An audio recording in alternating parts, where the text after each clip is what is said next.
last 3 months of every year are always prolific for supplying us with the biggest and best games. That's not changing this time around. There are probably 20 games worth buying in October, but we've cut the list down to 10. Only the freshest of the fresh make the cut for Dossier. If you're tired of the cliche phrase, another year, another insert sports game here, then you're in luck. FIFA 22 finally features some overhauls. If you buy one of the next-gen versions, there's a new feature called Hypermotion, where the invisible string tethering the ball to the player has finally been cut. Now the ball's speed and the player's speed are completely independent.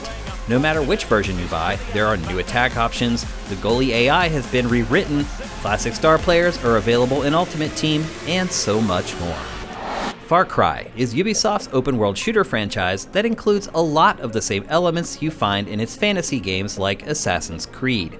The publisher always seems to find a new angle for each installment, and the 6th entry will take players to a fictitious rendition of Cuba, where a terrible dictator is crushing citizens under his heel.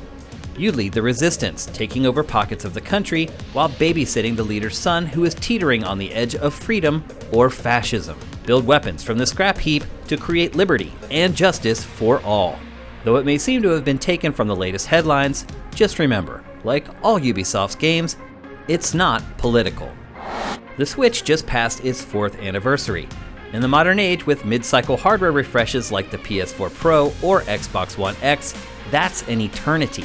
So, for the first time ever, Nintendo will release a truly updated version of one of its video game consoles. The Nintendo Switch OLED looks very much the same as the base model, and it mostly functions the same too. The hardware inside has not received a bump, so games will look the same on your TV. But in handheld mode, you now have a slightly bigger OLED screen to cut down on the squinting while reading text. There's also a better kickstand, improved speakers, a dock with a wired LAN port, and 64 gigabytes of internal storage. Is all this worth a $350 upgrade?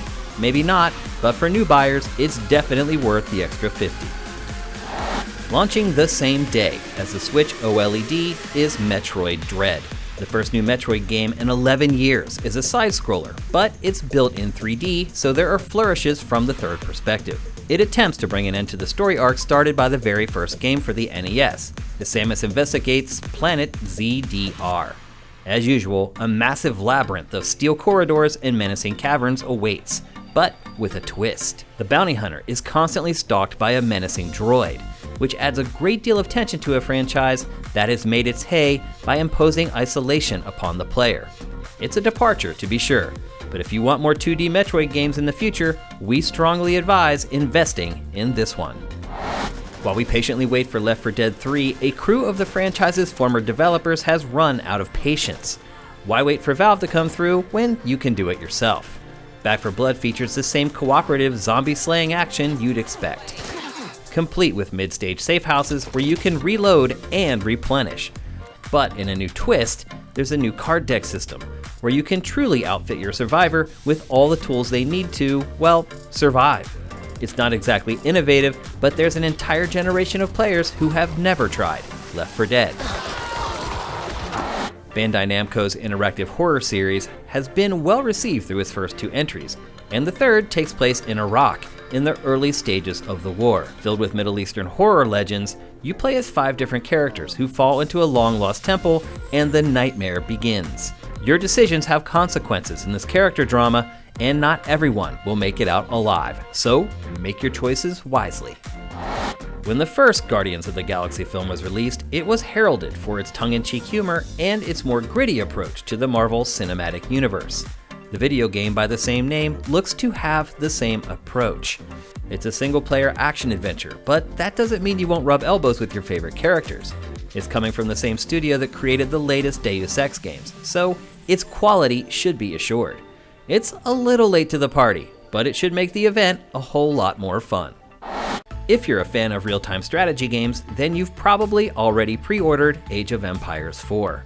For everyone else, this is still a game worth investigating.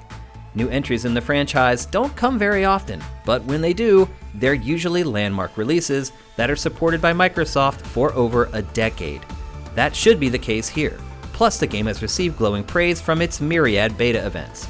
It will launch with 8 different civilizations and 4 campaigns. it might be the best investment you make all year.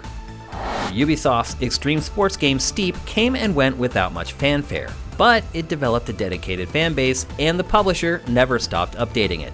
That perseverance has paid off as the sequel, Riders Republic, takes everything Steep does well and pushes it to the limit. This massively multiplayer game features 5 different disciplines that players can swap on the fly.